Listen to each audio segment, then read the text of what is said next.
Mahunyo Yehowa mahunyo. Amesiamene glombena mahunyo. Mahunyo Yehowa mahunyo.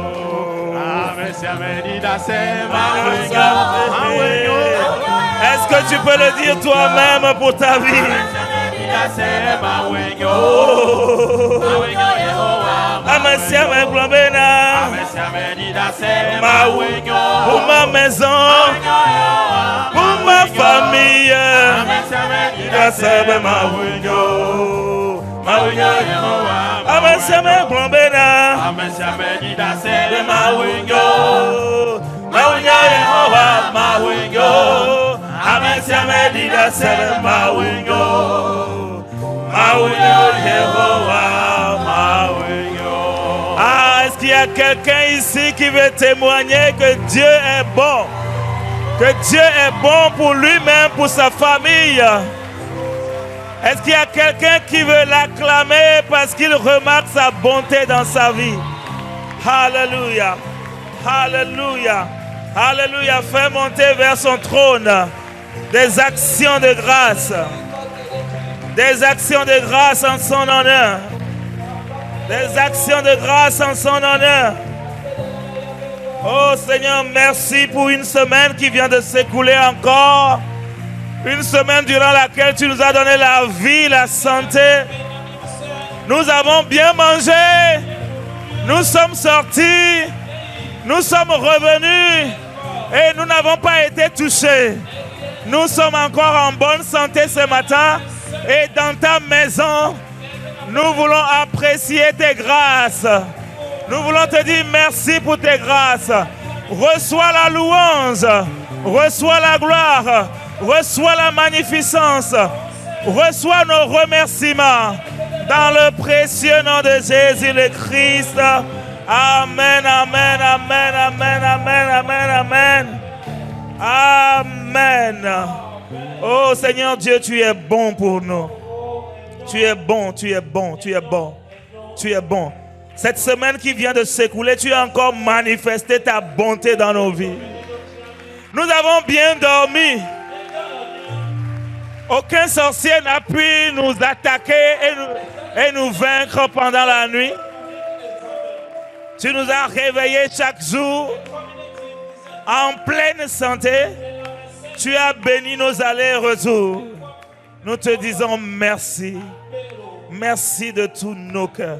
Nous t'apportons ce matin des sacrifices d'action de grâce dans l'assemblée des fidèles. Oh, nous t'apportons des sacrifices d'action de grâce. Oh,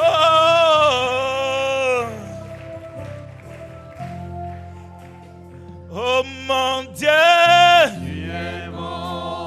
Oh mon Dieu, tu es bon. Oh mon Dieu, tu es bon.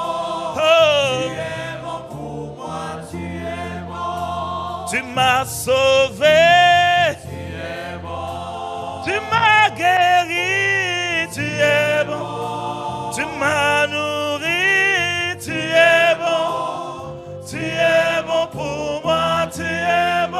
Oh, oh mon Dieu. Tu es bon. Oh mon Dieu, tu es bon. Tu es bon pour moi, tu es bon. Oh, prends le temps de lui rendre grâce. Tu es bon, tu es bon. Tu es bon pour nous. Merci pour ta bonté qui s'est manifestée dans nos vies. Merci Seigneur. Merci pour ta main qui est sur nous. Ta main est vraiment sur nous. C'est pour cela que l'ennemi n'arrive pas à nous atteindre. Ce n'est pas parce qu'il n'a pas essayé. Il essaie tout le temps. Il veut nous toucher tout le temps. Il veut nous détruire tout le temps. Mais ta main sur nous fait qu'il n'arrive pas à nous atteindre. Merci pour ta main qui est sur nous. Ta main merveilleuse est sur nous. Nous te disons merci ce matin pour cette main étendue. Oh, merci pour ta main, ta puissante main qui garde nos maisons, qui garde nos familles et qui nous garde. Ta main garde ton église. Et nous te rendons grâce pour cette main étendue sur nous. Dans le précieux nom de Jésus le Christ. Amen, amen, amen, amen, amen, amen, amen. Alléluia. Je vais vous prier de vous rasseoir dans sa présence. Merci chorale, que Dieu vous bénisse. Encore une fois, bienvenue dans la maison du Seigneur ce matin. Je suis tout le temps content lorsqu'on me donne l'opportunité d'aller dans la maison du Seigneur. Et je crois que c'est ton cas également ce matin. Et que tu es dans la maison de Dieu, tu es dans la joie d'être dans la maison de Dieu. Je voulais rapidement, avant le message, revenir sur deux de nos annonces tout à l'heure. L'annonce sur la spéciale rentrée. La spéciale rentrée des enfants. Vous savez quoi? Des fois, nous pensons que nous n'en avons pas beaucoup. Mais il y a des gens qui sont plus dans le besoin que nous. Et à cette rentrée, nous voulons tous vous encourager à penser au-delà de vos besoins. Nous voulons vous encourager à penser au-delà des besoins de vos enfants. Et comment nous allons le faire de manière pratique? Je vais encourager un parent. Lorsque vous irez acheter des fournitures pour vos enfants, si vous pouvez acheter double portion et vous venez déposer une portion à l'église pour un enfant qui est dans le besoin de fournitures scolaires. Je connais une fille, elle est devenue aujourd'hui une grande dame. Chaque année, lorsqu'elle donnait la liste des fournitures à ses parents, elle multipliait ça par 2. Si elle a besoin de 2 cahiers de 300 pages, elle disait 4. Les parents ont remarqué qu'elle donnait des fournitures au-delà de ce qui est demandé dans sa classe. Et les parents lui ont posé la question. Et elle dit, je veux le faire pour une de mes camarades qui n'aura pas l'occasion d'avoir les fournitures. Cela a vraiment touché le cœur de son papa. Et chaque année, on lui achetait double fourniture pour que cet enfant puisse avoir l'opportunité d'offrir un lot à une autre personne. Aujourd'hui, elle est devenue une grande dame avec un grand cœur, en train de diriger plusieurs ONG qui continuent de faire du bien comme ça autour d'elle. Est-ce que je peux encourager un parent à encourager son enfant à faire de la même chose? Oui. Encourageons nos enfants à s'intéresser à leurs camarades. Si vous pouvez acheter un sac pour votre enfant, regardez voir si vous pouvez doubler ça. Dieu ne va pas vous oublier. Il va certainement se souvenir de vous pour que vous-même, vous n'en manquiez pas. L'année dernière, en juin, fin juin, le Seigneur m'avait mis à cœur de payer la fourniture de 6 enfants. J'ai 2 amis qui sont dans des milieux très reculés, qui ont 3 enfants, et les enfants sont des élèves. Le Seigneur m'avait mis à cœur de contribuer, pas seulement à leur fourniture, mais aussi à leur écolage. Je n'en avais pas encore pour mes filles, mais quand j'ai trouvé l'argent, j'ai envoyé à ces 2 parents pour la scolarité et les fournitures de leurs enfants. Et quand la rentrée est venue, J'en ai trouvé pour ma fille, mais de manière extraordinaire. C'est que dans les années précédentes, on payait par tranche pour notre fille. Mais l'année passée, on n'a pas payé par tranche. On a tout payé en début d'année. La totalité en début d'année. Pendant que nous nous sommes intéressés aux autres, Dieu s'est chargé de notre fille. Je veux encourager quelqu'un à mettre Dieu à l'épreuve. Certainement, tu seras béni. Amen, amen. La deuxième annonce sur laquelle je voulais revenir, ce sont nos 3 jours de jeûne et prière de cette semaine, qui commencent déjà mercredi jusqu'à vendredi. Le Seigneur nous a mis à cœur de mettre du temps dans sa présence. Ce sera vraiment des temps d'adoration. Mais nous savons que lorsque nous l'adorons, lorsqu'il descend, il nous touche. Et il règle même les problèmes même pour lesquels nous n'avons pas prié. Je veux te convier à ces 3 jours, à ces 3 soirées-là. 3 soirées spéciales d'adoration, où nous viendrons nous baigner dans sa présence. Qui était là vendredi? J'ai commencé par recevoir des témoignages de vendredi.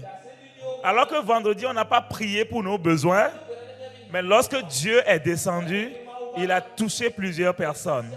Dieu nous donne encore rendez-vous cette semaine, mercredi à partir de 18h30, jeudi à partir de 18h30, et vendredi, ce sera spécial atmosphère de miracle. Tu attends un miracle de Dieu? Tu attends une guérison palpable? Jésus guérit encore aujourd'hui. Viens l'expérimenter dans sa présence. Il guérit encore aujourd'hui et il te guérira. Et je voudrais encourager quelqu'un à inviter quelqu'un qui est souffrant. Qu'il soit chrétien ou qu'il ne soit pas chrétien. Lorsque Jésus guérissait en son temps, il ne triait pas parmi les juifs et les non-juifs. Mais tous ceux qui souffraient, il les guérissait. Ayons compassion pour les gens qui sont autour de nous. Invitons-les, qu'ils viennent chez Dieu et le Seigneur va les toucher par sa main de guérison. Parce qu'il s'appelle Jéhovah Rapha. Je donne rendez-vous à quelqu'un pour ces 3 soirées-là dans sa présence. Et que Dieu vous bénisse. Qui est prêt à écouter le conseil de la parole de Dieu ce matin? Est-ce que tu es vraiment, vraiment prêt? Amen. Ce matin, je veux t'inviter dans la parole de Dieu. Et nous allons disposer nos cœurs. Seigneur Jésus, nous voulons t'écouter nous parler. Alors ce moment est à toi. Par ton Esprit Saint, inspire les pensées de nos cœurs, ainsi que les paroles de nos bouches. Adresse une parole particulière à quelqu'un ici ce matin.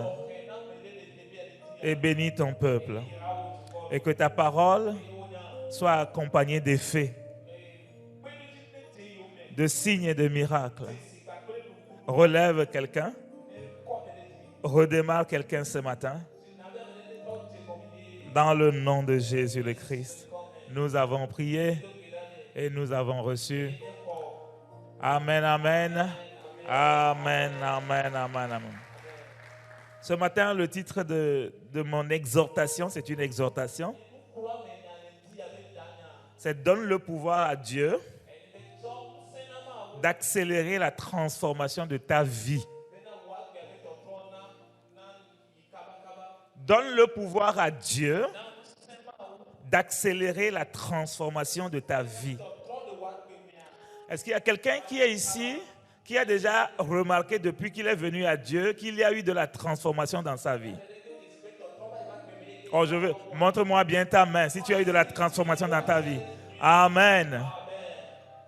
Il y a eu de la transformation.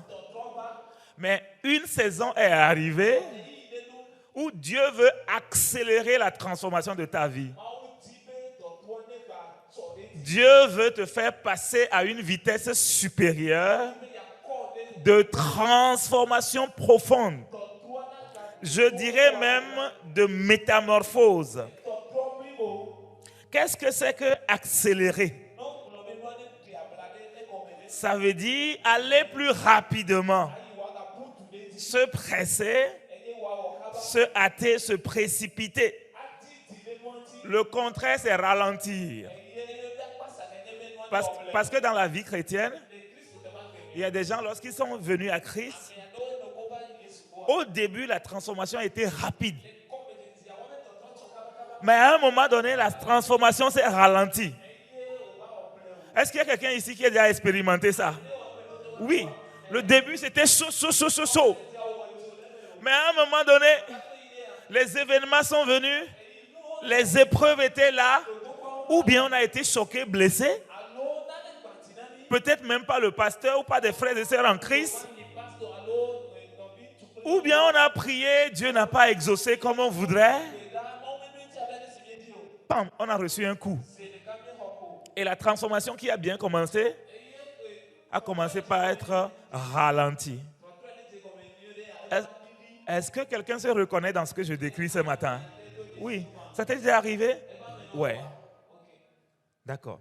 Des fois, on trouve des moyens, par la grâce de Dieu, de remonter la pente.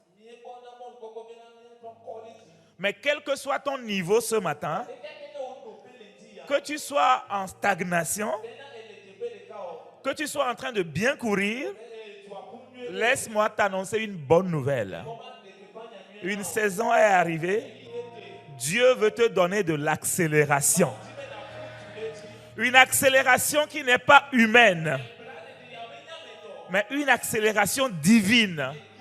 C'est-à-dire que Dieu veut t'amener à une vitesse qui dépasse la vitesse des humains. Et ceci dans tous les domaines de ta vie.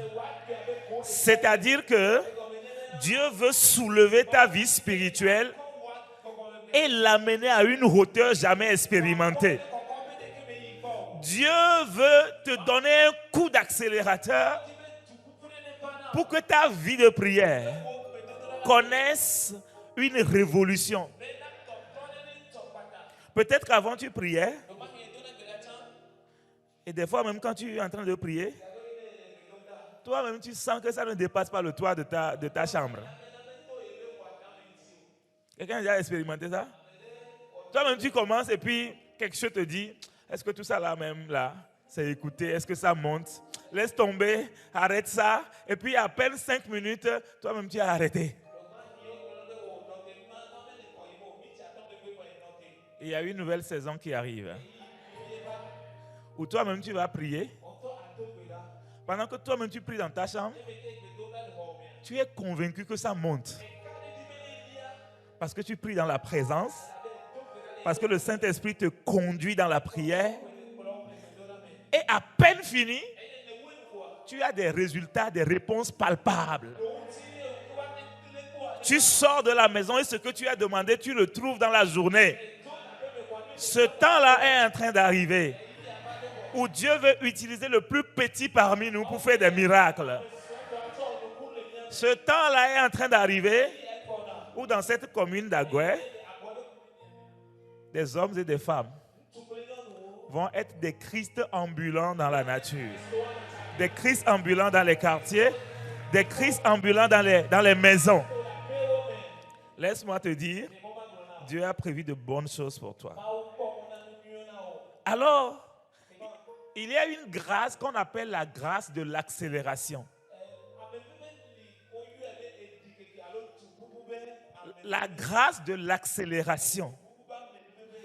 La grâce, c'est ce que tu ne mérites pas. La grâce, c'est ce pourquoi tu n'as pas travaillé. La grâce, c'est une capacité divine qui vient sur un homme ou une femme et qui amène cette personne à réaliser des résultats qui ne sont pas à sa portée. C'est ça qu'on appelle la grâce. Donc l'accélération qui arrive, ce ne serait pas premièrement par tes propres efforts. Mais il y a une grâce qui descend et la grâce va te propulser dans une accélération. Dis-moi un bon amen si tu crois en cela. Dieu veut te donner sa propre capacité. Dieu veut t'amener dans une nouvelle dimension. Et des fois, quand Dieu veut le faire, il change quelque chose autour de toi. Soit il te change ton environnement physique et le nouvel environnement dans lequel il t'amène, tu trouves de la grâce là-bas. Est-ce qu'il y a quelqu'un qui lorsqu'il est venu à ICC, il a trouvé quand même une croissance accélérée dans sa vie chrétienne? Tu vois un peu, ça c'est le changement d'environnement physique d'église, mais qui t'a accordé la grâce à cause de l'enseignement, à cause des formations, à cause de l'atmosphère qui règne ici. Tu as trouvé de la force pour aller plus rapidement. Donc, des fois même, il y a des environnements physiques qui favorisent la grâce d'accélération. Et il peut y avoir aussi des environnements physiques qui ralentissent l'accélération. Je connais un jeune homme qui courait bien, qui craignait bien Dieu. Et à un moment donné à l'université, c'est seulement les amitiés qui ont ralenti sa vie chrétienne. Notamment une amitié avec une fille très séduisante. Et le changement d'environnement qui a occasionné cette amitié-là l'a ralenti. Je bénis Dieu pour la vie d'Impact Centre Chrétien. Parce que je sais qu'ici, Dieu crée des environnements de croissance et d'accélération. Moi-même, je suis le fruit de ce que je vous dis. Sur cette plateforme, le Seigneur a accéléré ma croissance. Et je suis reconnaissant pour cela. Je serais resté dans d'autres environnements que je ne connaîtrais pas la même grâce. Donc je disais que des fois, Dieu te change d'environnement physique pour te permettre une accélération. Vous savez quoi? J'ouvre une petite parenthèse. Souvent on dit qu'à ICC, nous volons les membres des gens. Qui a déjà entendu ça? Plusieurs pasteurs m'ont dit ça. Et j'ai toujours une seule réponse à leur donner.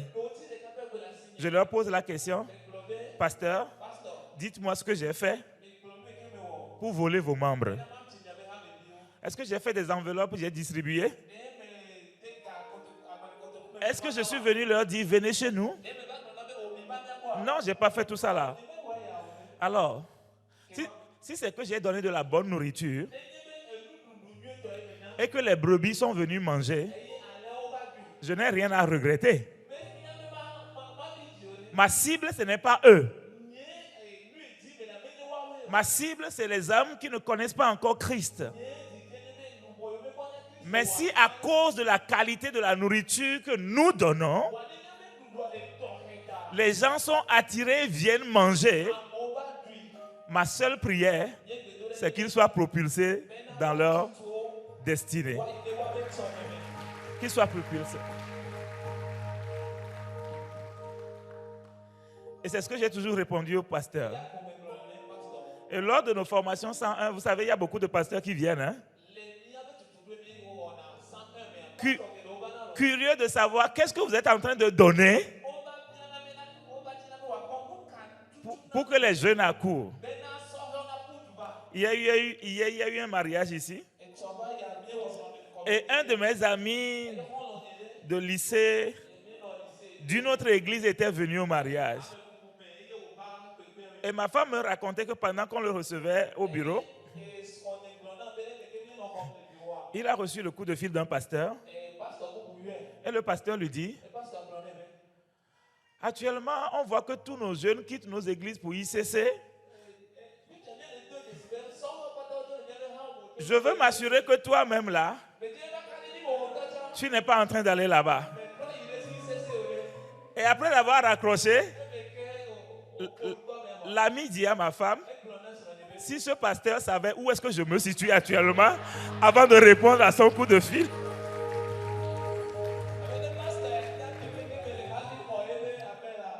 Heureusement que cet ami n'a pas quitté son église pour venir à ICC. Nous bénissons toutes les églises, nous respectons toutes les églises. Notre conquête, ce n'est pas de développer les églises pour ICC,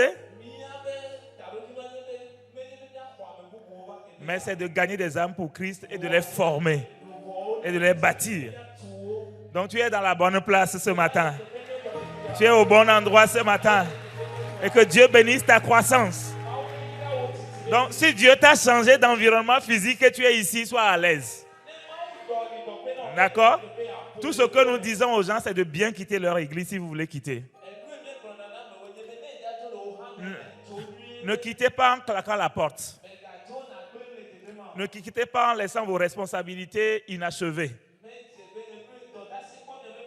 Quittez en parlant avec votre responsable. Parlez avec votre responsable.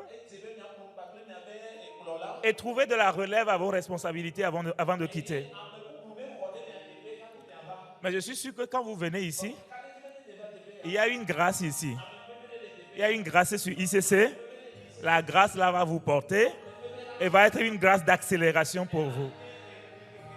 Ça, c'est le changement d'environnement physique. La seconde chose que Dieu fait, c'est le changement d'atmosphère spirituelle. Là, ce n'est pas un lieu physique, mais même pendant que nous sommes ici à ICC à Gouelo-Gopé, l'église peut avoir plusieurs saisons. Et des saisons vont venir. Dieu va changer l'atmosphère spirituelle de l'église. Dieu va déverser une nouvelle grâce dans l'église. Dieu va se rendre plus disponible. Par exemple, il y a 2 semaines, vous étiez témoin de ce qui s'est passé au Palais des Congrès, oui ou non? Ce séminaire marque une nouvelle saison pour ICC au Togo.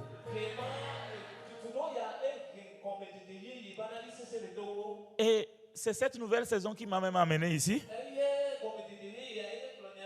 Et qui a amené votre pasteur à Adido Gomé. Et qui a provoqué ce déploiement. Mais laissez-moi vous dire qu'au-delà des chocs, Dieu a ouvert une nouvelle saison. Et nous devons de saisir l'occasion de la nouvelle saison qui est ouverte, de la nouvelle grâce qui est répandue, pour courir à une vitesse supérieure. Je t'annonce ce matin ici, c'est à Gouelo-Gopé, il y a une nouvelle saison pour toi. Une nouvelle saison de croissance. Une nouvelle saison de déploiement.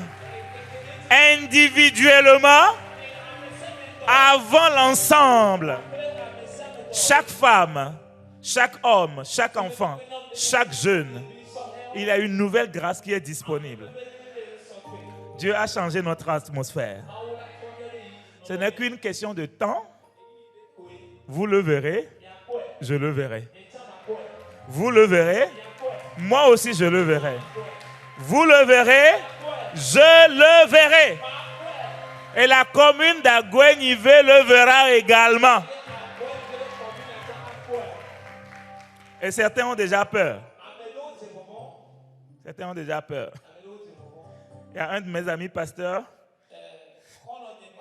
qui me disait la dernière fois qu'ils étaient dans une réunion de pasteurs et le sujet de ICC était venu dans la réunion.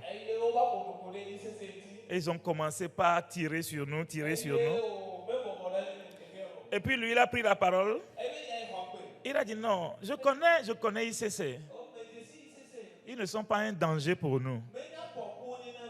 Ils sont plutôt en train de nous défier à relever notre niveau. À vrai dire, lorsque vous vous approchez d'eux, c'est vrai qu'ils ont leur manière de faire. Mais il y a une certaine recherche d'excellence. Et c'est ça qui fait que nos jeunes sont attirés là-bas. où nos membres sont attirés là-bas. Au lieu de considérer cela comme un danger pour nous, considérons cela comme une opportunité pour nous d'améliorer la qualité de ce que nous aussi nous faisons et de nous adapter aux besoins de la nouvelle génération de chrétiens que nous avons dans nos églises.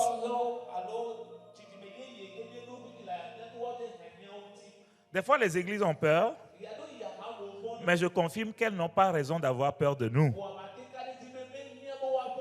Est-ce que tu es d'accord avec moi? Aucune église n'a besoin d'avoir peur de nous. Nous avons notre locomotive qui est Jésus-Christ. Nous avons notre grâce particulière. Et la grâce de la croissance est là pour nous cette année. Donc, il n'y a pas besoin d'avoir peur. Je dis à mes collègues pasteurs, vous n'avez pas besoin d'avoir peur. Alléluia. Dieu ouvre une nouvelle saison à partir de maintenant pour Aguel Ogopé et pour les années à venir. Lorsque le pasteur Yvan était venu visiter ce lieu, il y a quelques jours, arrivé ici, saisi par l'esprit, il a commencé par prophétiser.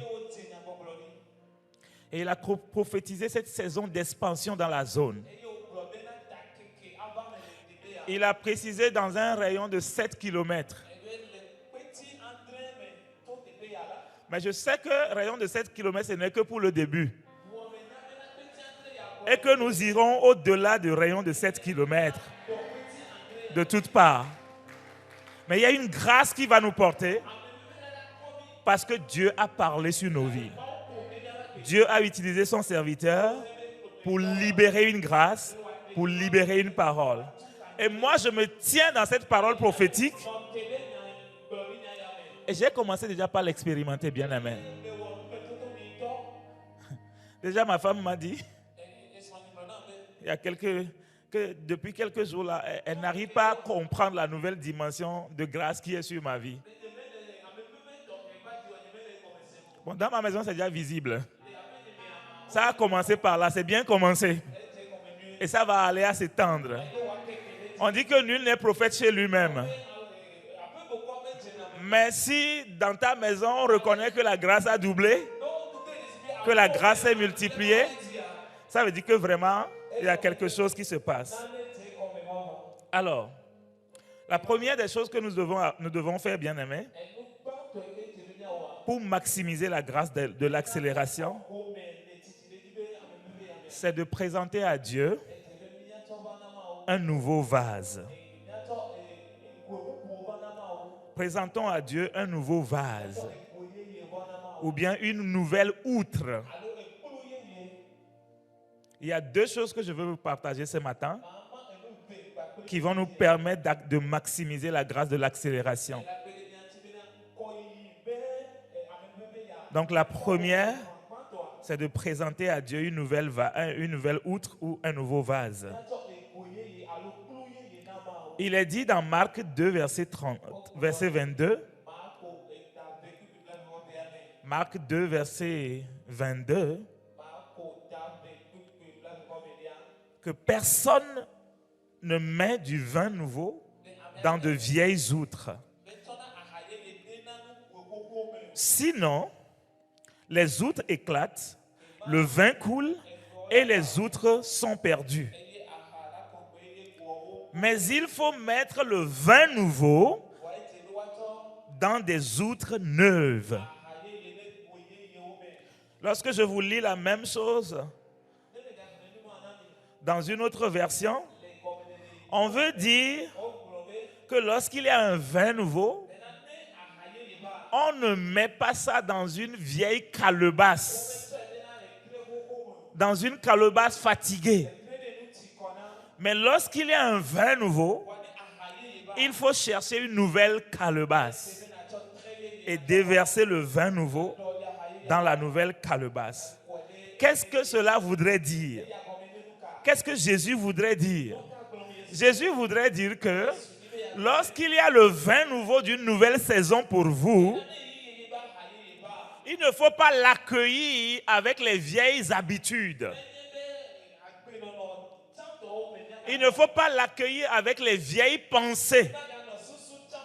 Il ne faut pas continuer par opérer comme on opérait avant. Lorsqu'il y a une nouvelle saison. Ça sous-entend que lorsqu'il y a une nouvelle saison, il faut changer d'abord de mentalité soi-même pour pouvoir s'aligner sur les exigences de la nouvelle saison. Une nouvelle saison exige de nouvelles attitudes. Si nous continuons pas à faire les choses de la même manière, les résultats ne changeront pas. Mais si nous voulons voir de nouveaux résultats, de meilleurs résultats, il nous faut changer notre manière de faire. Je te donne 2 exemples. Si tu veux vivre une transformation plus rapide, il te faut plus obéir à Dieu. Prenons l'obéissance. Hier, Dieu a toujours eu l'habitude de te parler, de te donner des instructions. À certaines instructions, tu obéissais, à d'autres, non. Mais dans une nouvelle saison, si tu veux maximiser les grâces de la nouvelle saison, il te faut plus d'obéissance. Il te faut plus de promptitude à mettre en pratique ce que Dieu dit. Si tu ne changes pas ta manière d'obéir aux instructions divines, tu auras beau prier, ta vie ne bougera pas. Parce que c'est en obéissant à Dieu que tu lui donnes le pouvoir de transformer ta vie. Si tu n'obéis pas à Dieu, Dieu a beau voulu te transformer, mais il ne le peut pas. Parce que Dieu ne t'a pas créé comme un robot. Dieu t'a créé comme un homme ou une femme libre avec un libre arbitre. Donc, si tu veux être changé, tu as besoin d'interagir avec Dieu, d'aller plus en profondeur avec Dieu, de devenir plus sérieux avec Dieu, de devenir plus entreprenant dans ta relation avec le Seigneur. Ce n'est qu'à partir de ce changement de démarche que la transformation peut être accélérée. Je parlais dernièrement à une personne et cette personne était tellement truffée de blessures émotionnelles. Tu ne sais pas ce que mon papa m'a fait. Tu ne sais pas ce que ma maman m'a fait. Tu ne sais pas ce que mes oncles m'ont fait. Et pendant qu'elle parlait, les larmes coulaient. Et à un moment donné, elle ne pouvait plus. Elle a commencé par sangloter. Mais je me suis rendu compte qu'elle est déjà dans le Seigneur, ça fait plusieurs années. Mais comment se fait-il que son cœur est encore dans cet état? Pourquoi son cœur est encore dans cet état? Alors, je lui ai expliqué que pour aller plus loin, pour souffrir moins, pour s'épanouir, il te faut pardonner à tes parents et à tous ceux qui t'ont fait du mal. Même à ce garçon qui a abusé de toi, libère le pardon. Elle dit niet. Non, non, non. Non, non, non, non. Non, non, non, non. Toi, tu ne sais pas ce qu'ils m'ont fait. Tant que cette sœur ne va pas décider d'obéir à la parole de Dieu, qui dit de pardonner à quiconque vous offense, elle est en train de bloquer l'accélération de sa croissance. Donc, il va falloir pour elle d'obéir à ce que la parole de Dieu dit de pardonner. pardonnant, elle libère son propre cœur du venin. C'est vrai que ça va être difficile de pardonner. Et la vérité, c'est qu'aucun homme n'a le pouvoir de pardonner. Le pardon est divin. Mais il faut puiser en Dieu pour donner. Mais la décision de pardonner vient de nous. Ce n'est pas Dieu qui prend ça à notre place. C'est moi qui prends la décision de pardonner, de laisser partir, d'effacer l'ardoise de dette de la personne. La personne nous doit, mais j'efface, j'enlève, je le libère. Je dis, ça ne fait rien, je te pardonne. Seigneur, aide-moi à pardonner. Donne-moi la force, donne-moi la puissance d'y arriver. Mais moi-même là, j'ai décidé de pardonner. Et d'ailleurs, je lui ai dit que je l'ai pardonné. Maintenant, j'ai mal, mais Seigneur, accorde-moi la grâce de transcender cette douleur que je ressens. Tant qu'elle ne va pas faire ça, elle va elle-même souffrir. Ses relations avec toutes ces personnes vont aussi souffrir. Pour que Dieu accélère son bonheur et son épanouissement, elle a besoin d'obéir à Dieu.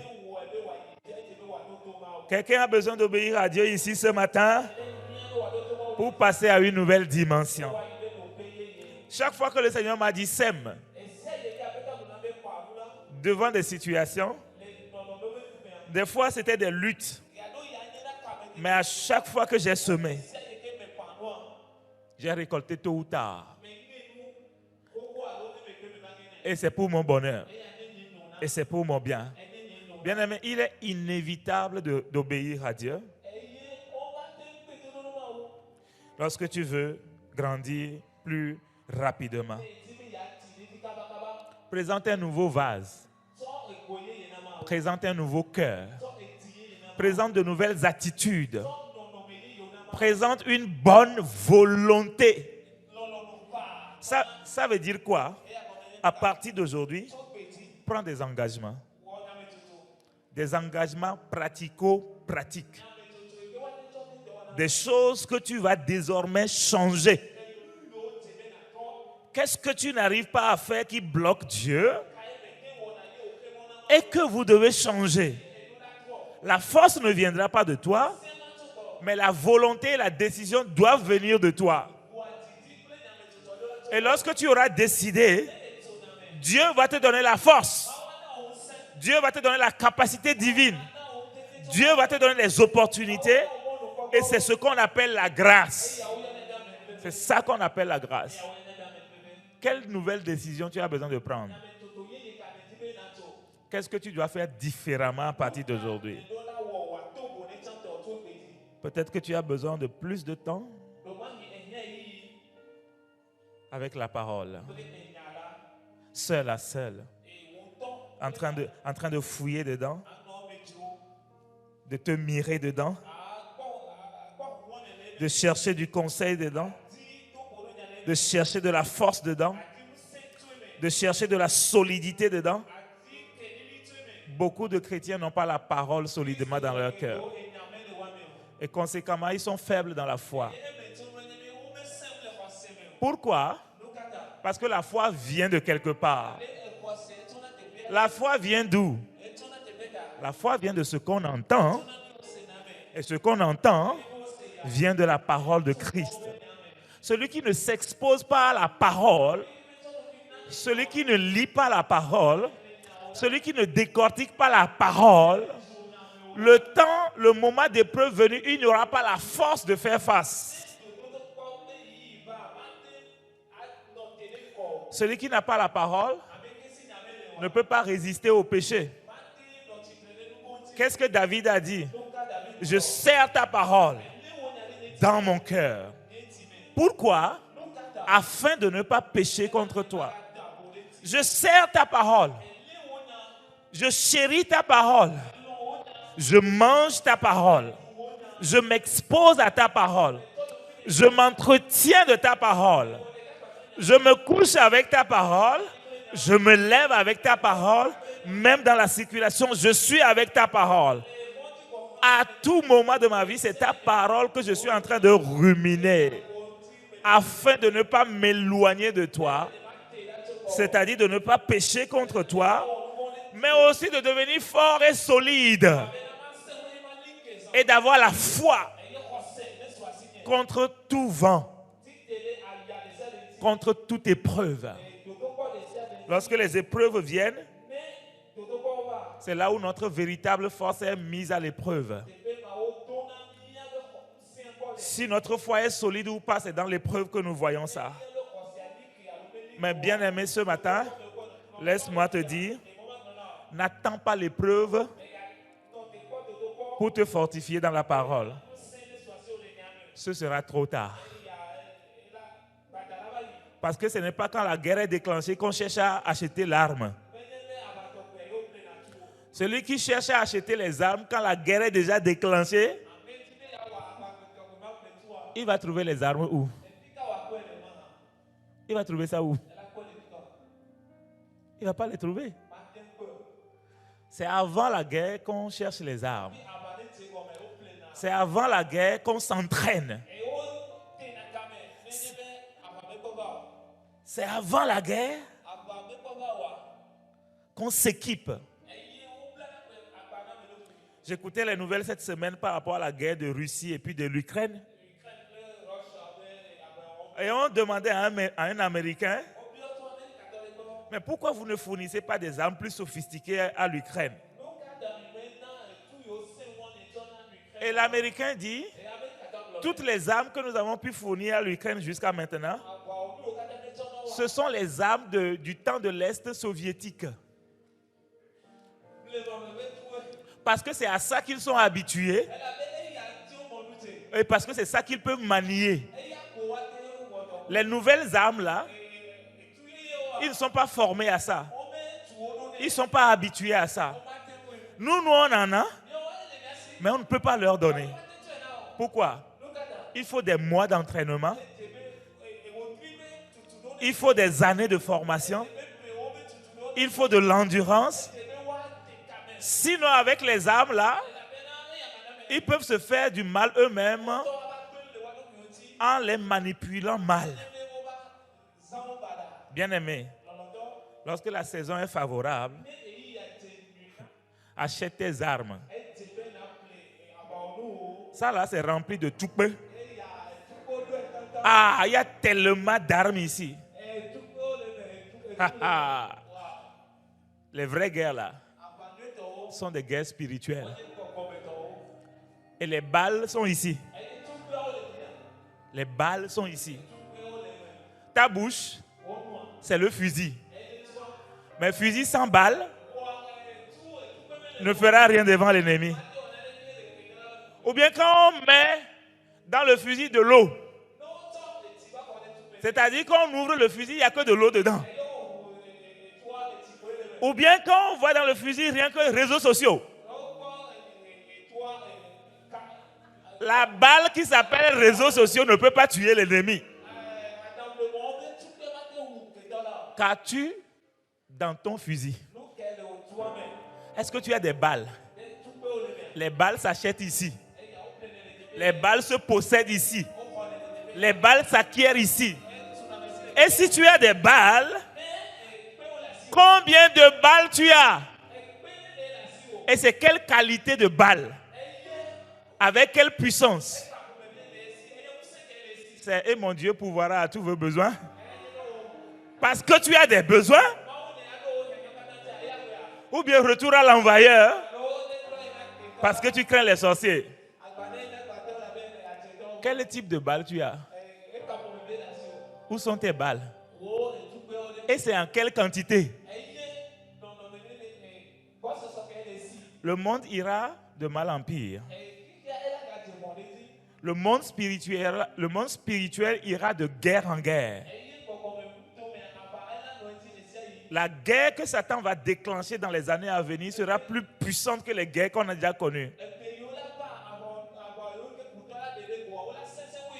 Vous savez, Covid est parti. Hein? Vous savez qu'il est parti? Oh, vous ne savez pas qu'il est parti? Non, il est parti. Il est parti, il ne va plus revenir. Il est parti. Mais on n'est pas à la fin des maladies, des virus. On ne sait pas ce qui va arriver demain. On ne sait pas. Mais c'est maintenant qu'on s'arme. Est-ce que vous savez que Covid a tué plus les gens qui ont peur de lui que les autres? Dès qu'on a parlé de ça à la télé,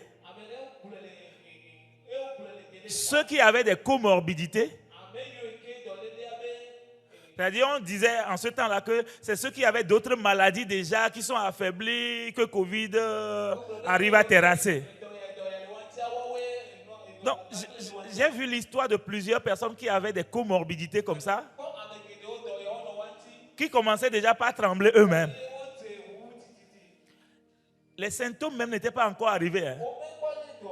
Eux-mêmes, ils ont commencé par faire... Parce qu'ils ont peur de ça. Ils sont tétanisés déjà. Et ils voient le virus même partout dans leur chambre. Quand ils sortent, ils voient ça partout.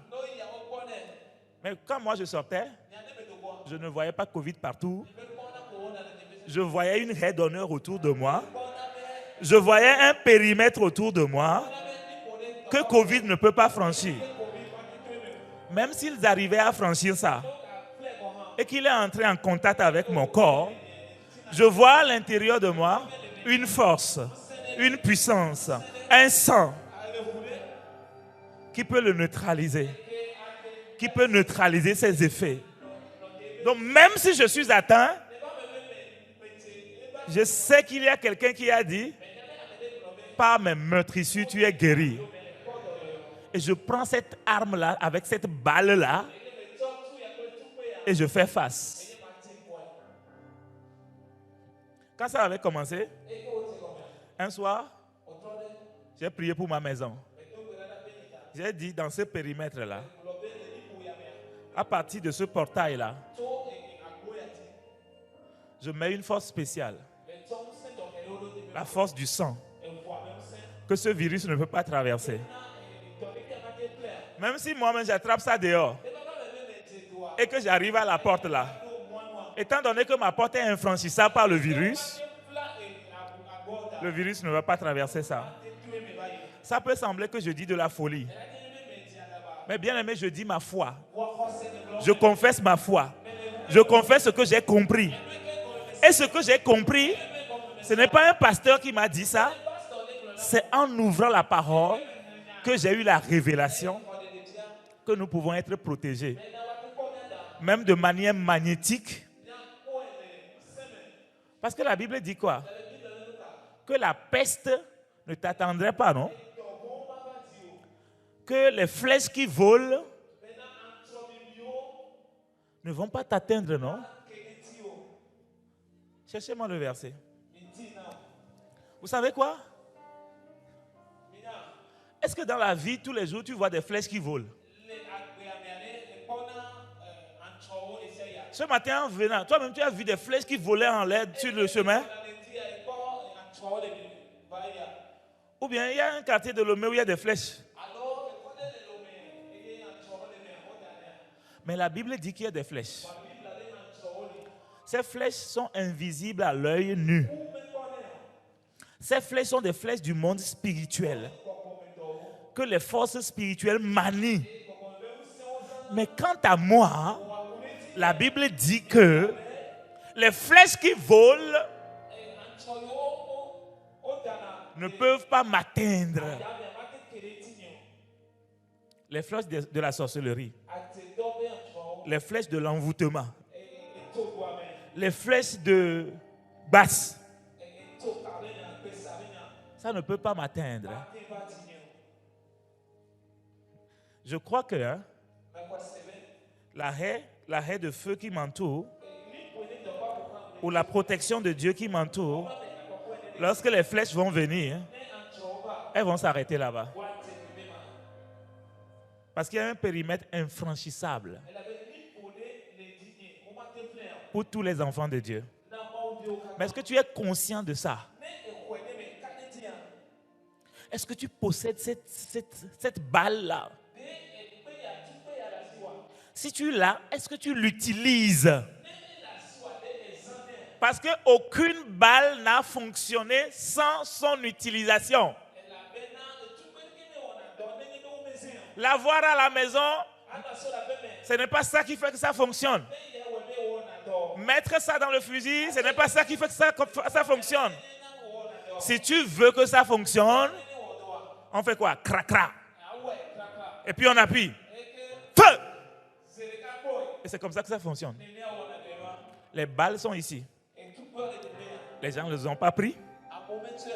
Les balles sont ici.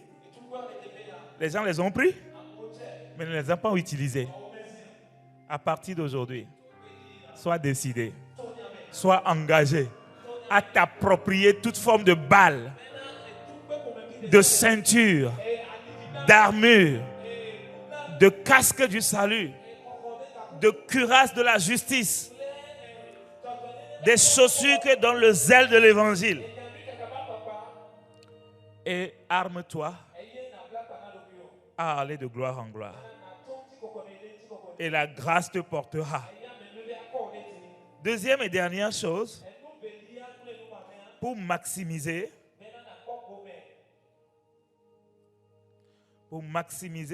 la grâce de l'accélération, il te faut élargir l'espace de ta tente. Il te faut élargir l'espace de ta tente. Ésaïe 54, verset 2. 54, verset 2. Il est dit là-bas, agrandis l'espace de ta tente, qu'on déplie les toiles qui te servent d'habitation, n'en retiens rien, allonge tes cordages et renforce tes piquets.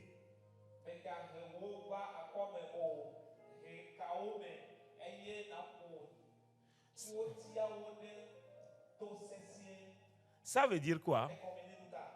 Si tu veux maximiser les grâces de l'accélération, engage-toi à donner plus de toi-même.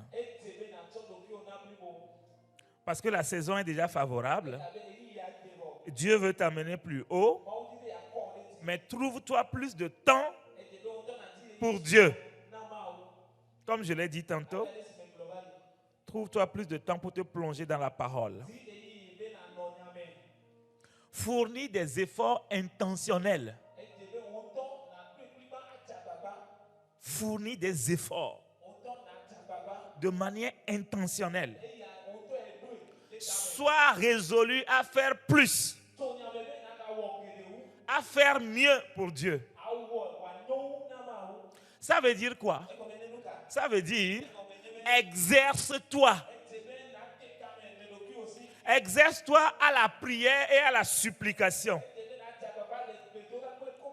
Éphésiens 6, 18. Faites en tout temps.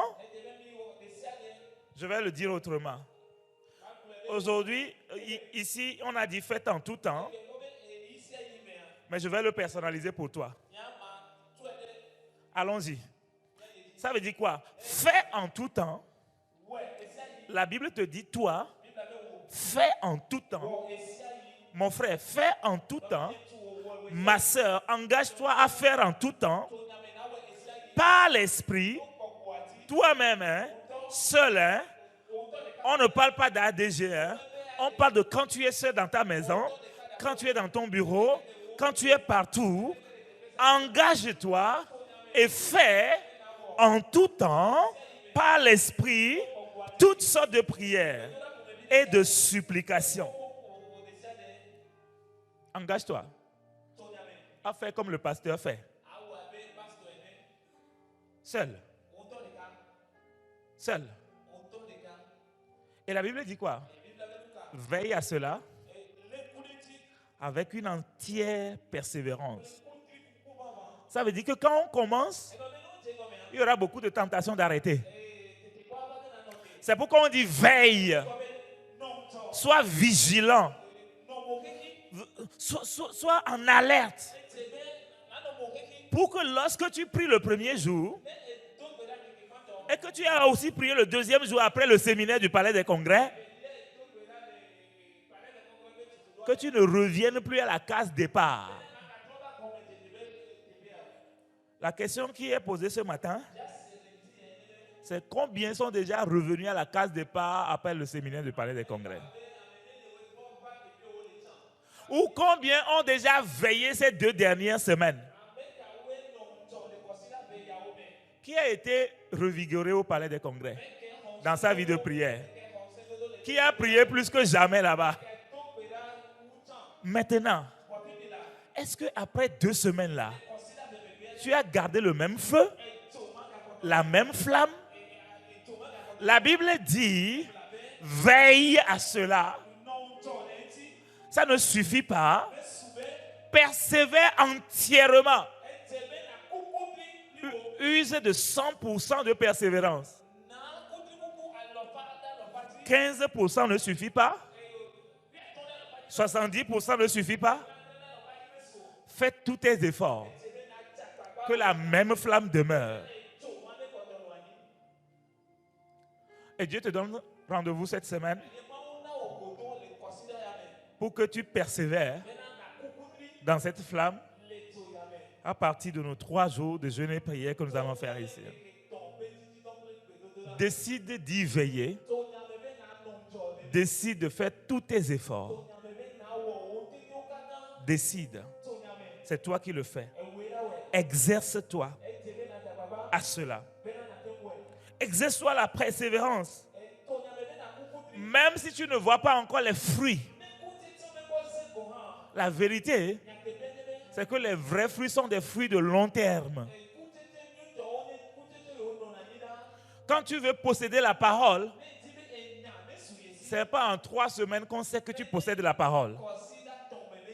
Quand tu veux devenir fort avec la parole, solide, ce n'est pas en 3 mois qu'on va remarquer ça. En 3 mois, on va avoir de petits effets. La plupart des versets que je peux citer aujourd'hui sans ouvrir la Bible sont des versets que j'ai maîtrisés il y a 20 ans, il y a 15 ans. Quand j'étais élève étudiant.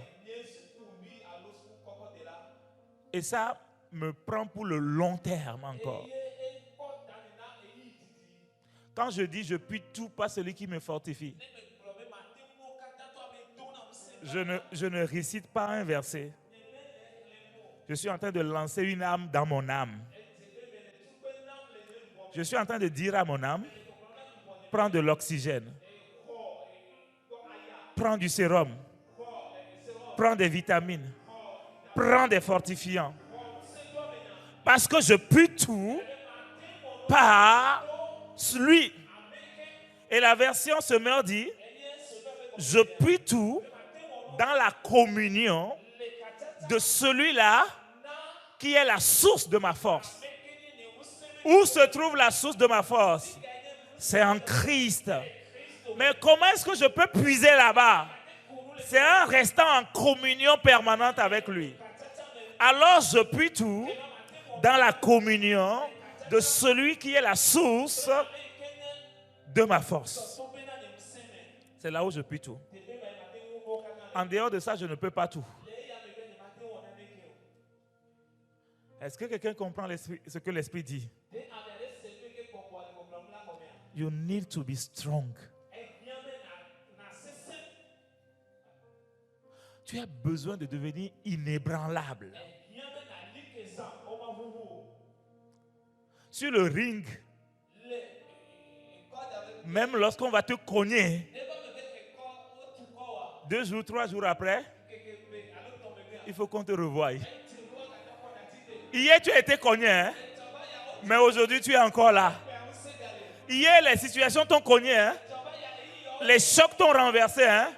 Mais qu'on te revoie au rendez-vous. Mais pour cela, il te faut t'engager dans la persévérance et dans la durée. Exerce-toi. Exerce-toi à la piété. C'est quoi la piété? C'est l'attachement à Dieu. La Bible dit, exerce-toi à t'attacher à Dieu.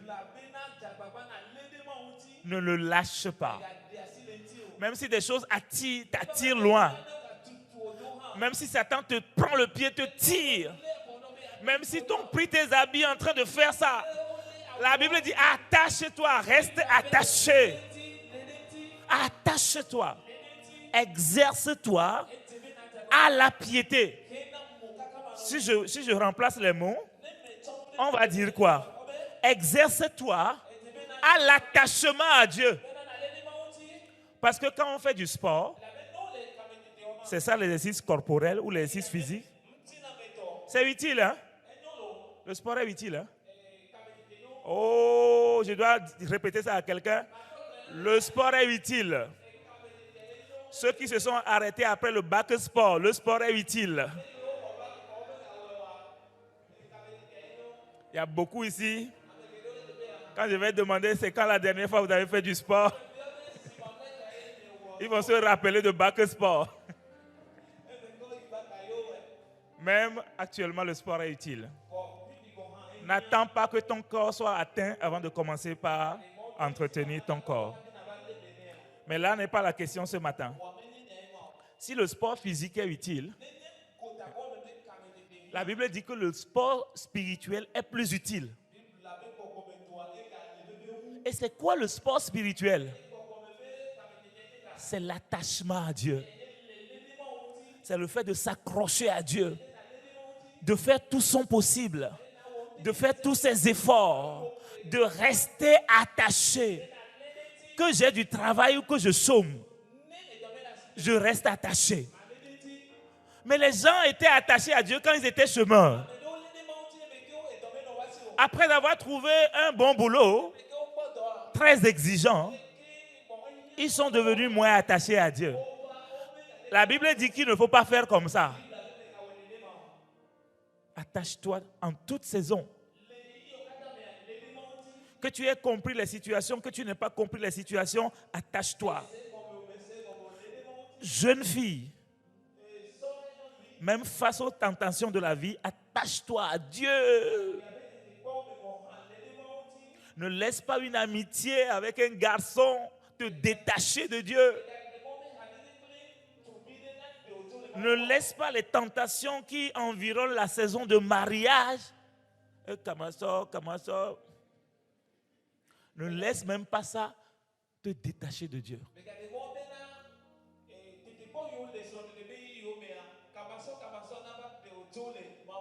Il y a un qui est spirituel, qui a un bon cœur, mais il n'a pas la photo de profil.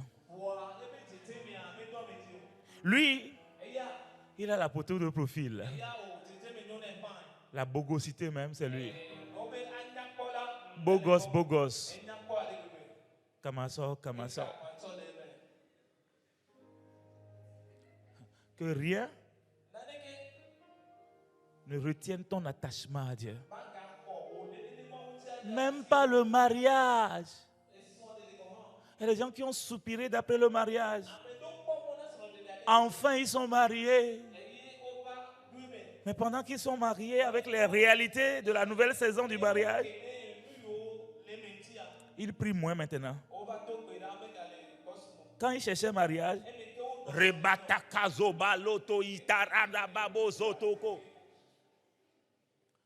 maintenant dans le mariage, oh Seigneur, merci pour cette journée. Protège-nous au nom de Jésus. Amen. Quand ils cherchaient mariage, ce n'est pas comme ça qu'ils priaient. Hein? Mais aujourd'hui, c'est dans le lit qu'ils prient. Hein? Qu'est-ce qui a changé? Que la saison ne te détache pas de Dieu. Que le manque de la bonne santé ne te détache pas de Dieu. Que le manque d'argent ne te détache pas de Dieu. Que les exigences de la carrière ne te détachent pas de Dieu. Que rien ne te détache pas de Dieu. Exerce-toi à rester attaché. Exerce-toi à la piété. Pourquoi? Pourquoi? Parce que la Bible dit, l'exercice a son utilité. Certes, mais elle est limitée. Je suis en train de lire dans... C'est quoi le verset? Je ne l'ai pas mis ici. Hein? J'ai copié juste le...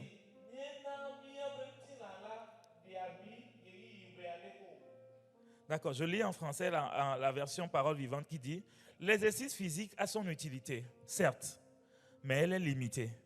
S'attacher à Dieu, par contre, s'entraîner à vivre sa foi, voilà qui est essentiel.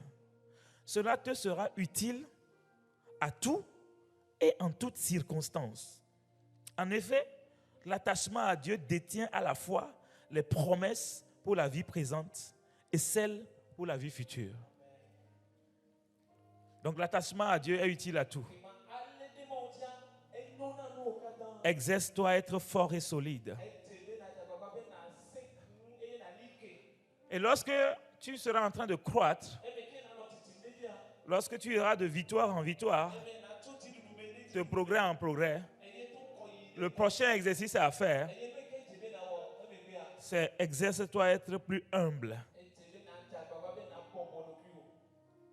La victoire contre l'orgueil, on ne l'a jamais totalement vaincu. On n'a jamais totalement vaincu l'orgueil. Parce que l'orgueil est tellement subtil et caché dans le cœur, ça ne vient pas de l'extérieur. La fierté est déjà en nous. Et l'homme perverti, à cause du péché, on a maintenant tendance à transformer la fierté là en orgueil.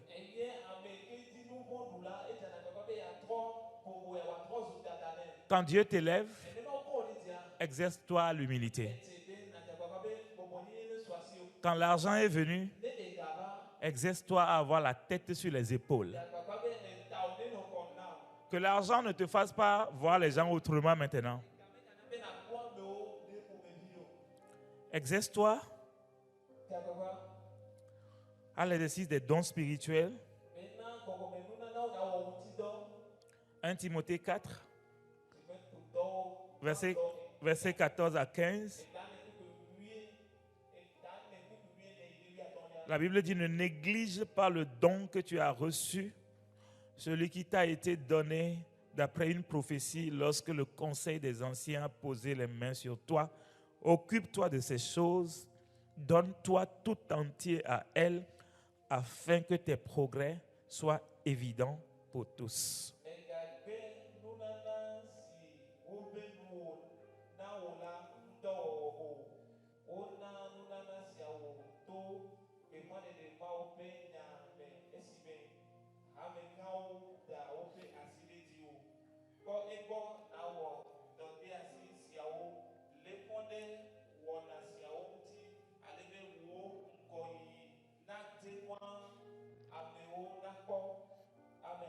Le dernier exercice auquel la Bible nous invite ici, c'est de cultiver ce que Dieu nous a donné. Les grâces et les dons que Dieu nous a donnés. Même les talents que Dieu nous a donnés, que nous devons veiller à cela, à l'utiliser tout le temps. Et que tu ne permettes pas aux grâces que Dieu t'a données de s'éteindre. J'ai souvent vu que dans la vie des chrétiens, beaucoup de chrétiens ont expérimenté à des saisons données des dons spirituels. Ils commencent par avoir des visions. Dieu commence par leur parler d'une certaine manière ou d'une autre. Ou bien il commence par exercer le don de guérison. Il sait qu'il a reçu ce don-là, mais chemin faisant, le don s'éteint. Il y a beaucoup de chrétiens qui ont vécu ça. Des fois, même, ce ne sont pas des dons spirituels. Mais ça peut être juste de la libéralité, de la générosité. Ça peut être juste le don de motiver, d'encourager quelqu'un. Mais j'ai vu sur le chemin beaucoup qui ont bien commencé, mais chemin faisant, à cause des difficultés de la chose, ont baissé les bras face aux blessures, face aux déceptions, face aux complications de travailler avec l'humain. Vous savez quoi? L'humain a été toujours compliqué. Hein? Ce n'est pas aujourd'hui. Hein? Les hommes ont été toujours comme ça. Hein? Ils n'ont jamais été parfaits. Ils ne seront jamais parfaits. Hein? Je n'ai jamais été parfait. Je ne serai jamais parfait. Je tends vers la perfection. Mais ça veut dire que dans le frottement avec moi, il peut y arriver qu'on se cogne. Mais ne punis pas Dieu à cause de l'expérience que tu as fait avec les humains. C'est Dieu qui t'a donné le don. Et c'est Dieu qui te dit de cultiver le don. Maintenant, comment se fait-il que dans les complications avec les humains, tu dis indirectement à Dieu, si c'est ça, ça n'a qu'à rester. Si ça va être difficile comme ça, chacun s'assoit, Dieu le pousse. Si c'est ça le cœur de l'homme, l'homme est mauvais. Dans l'église là, c'est pire. Je reste dans mon coin, je m'assois derrière. Bon, ceux qui sont derrière, je n'ai rien contre vous. Hein? On est ensemble. Mais je m'assois dans mon coin, je ne veux toucher à rien. Parce que si je veux toucher, je serai blessé. Ne punis pas Dieu à cause des hommes. C'est Dieu qui t'a donné les dons et les grâces. Que quelqu'un a apprécié ou quelqu'un n'ait pas apprécié, continue d'utiliser ça pour servir Dieu. Continue de travailler pour Dieu avec tes dons. Parce que la vérité, c'est que chacun rendra compte pour lui-même. Pas pour les autres, mais pour lui-même. Et la Bible dit, c'est Jésus qui l'a dit, que le jour du jugement, les hommes rendront compte pour tout. Même des paroles qui seront sorties de leur bouche. Donc, comme je rendrai compte, et comme toi aussi tu rendras compte, continuons de persévérer. Continuons de travailler. Continuons de nous exercer. En résumé, Dieu nous invite à deux choses. Parce qu'il y a une nouvelle saison qui est devant nous. Il nous invite à changer de mentalité, à présenter de nouveaux vases, à changer d'habitude, à changer de comportement, à commencer par nous tourner vers lui de tout notre cœur. Dieu attend de nous que nous fassions les choses autrement, que nous puissions le chercher, que nous puissions persévérer, que nous puissions rester dans l'ambiance, l'atmosphère qu'il a créée, que nous ne puissions pas nous détacher de cela et que nous nous efforçons nous-mêmes à nous élargir. Dieu ne veut pas seulement que nous stagnions dans la grâce, mais il veut que nous soyons augmentés et multipliés. Et c'est ce qu'il a prévu pour toi et c'est ce qu'il a prévu pour moi. Qu'il te bénisse, que la grâce qui accompagne sa parole vienne sur toi et que la parole te propulse dans une nouvelle dimension et que la parole te trouve fidèle et que Dieu te trouve obéissant à sa voix. Dans le précieux nom de Jésus-Christ. Prions le Seigneur. Satako la bayara barabo. Est-ce que tu peux élever la voix et dire merci à Dieu pour ce qu'il t'a dit ce matin, pour la parole qu'il t'a envoyée? Oh, commence par dire merci. Commence par dire merci. Commence par dire merci à Dieu pour sa parole. Élève la voix.